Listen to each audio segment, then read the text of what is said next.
আপনারা ইতিমধ্যে অবগত আছেন, বিটিআরসি কর্তৃক অনৈতিকভাবে এনআইআর সিস্টেমের নামে একটি বৈষম্যমূলক সিস্টেম এদেশের 20 লক্ষ মোবাইল ব্যবসায়ী এবং তার পরিবারের উপর চাপিয়ে দিচ্ছে।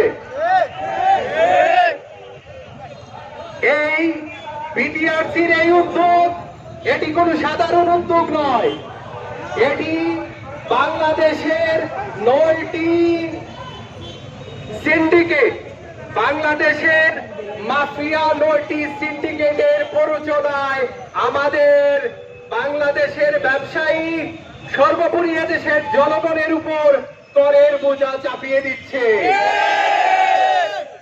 প্রিয় দেশবাসী, এই এনআইআর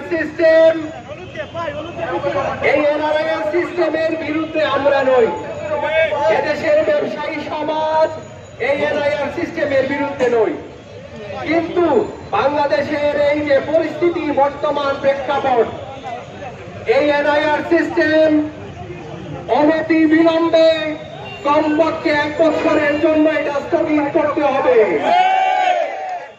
স্থগিত হওয়ার পর যাদের মাধ্যমে এই মোবাইল বিজনেসের সূচনা হয়েছিল, যাদের রক্ত মাংসে এই ব্যবসা বাংলাদেশে প্রতিষ্ঠিত, তাদের সাথে এই ব্যবসায়ীদের সাথে আলাপ আলোচনা করে এটা বাস্তবায়ন করতে হবে। প্রিয় দেশবাসী, এই এনআইআর সিস্টেম যদি এখন কার্যকর হয়, বাংলাদেশে এক বিশৃঙ্খল পরিস্থিতি তৈরি হবে।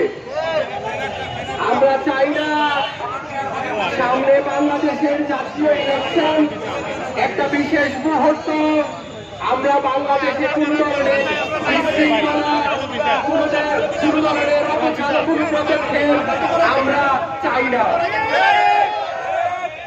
আমাদের দাবি কিন্তু অতি সামান্য, আমাদের দাবি, আমাদের ব্যবসায়ীদের দাবি কিন্তু অতি সামান্য। আমরা চাই আমরা এই দেশ আমাদের, এই বাংলাদেশ আমাদের, এই দেশকে আমরা সবাই মিলেমিশে করব।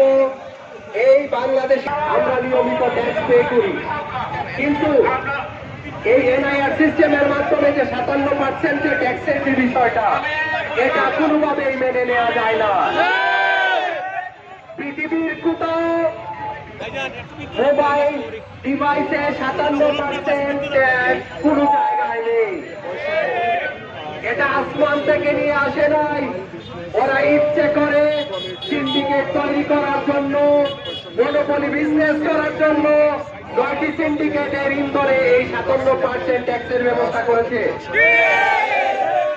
আমরা এই আমদানি শুল্ক সর্বনিম্ন এবং সর্বোচ্চ 15% করতে হবে, এটা আমাদের দাবি। এবং আমাদের আমদানি শুল্ক নিয়ে যে বৈষম্যমূলক কাঠামো তৈরি হচ্ছে, এই কাঠামো সংস্কার করতে হবে।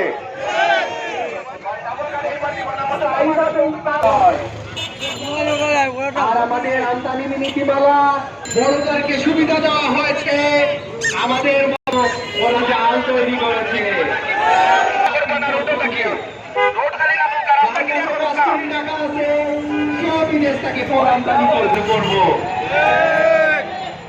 আমি আমাদের উপস্থিত আমার ব্যবসায়ী বৃন্দ, আমাদের প্রিন্ট মিডিয়া, আমাদের বিভিন্ন জেলা থেকে, মৌলভীবাজার, সুনামগঞ্জ, হবিগঞ্জ জেলা থেকে আগত এবং সিলেট শহরের আশেপাশের বিভিন্ন উপজেলা থানা শহর থেকে আগত সকল ব্যবসায়ীদের আমার এই অনুষ্ঠানে অংশগ্রহণ করার জন্য অন্তর থেকে মুবারকবাদ জানিয়ে আমি আমার সংক্ষিপ্ত বক্তব্য শেষ করছি। আসসালামু আলাইকুম।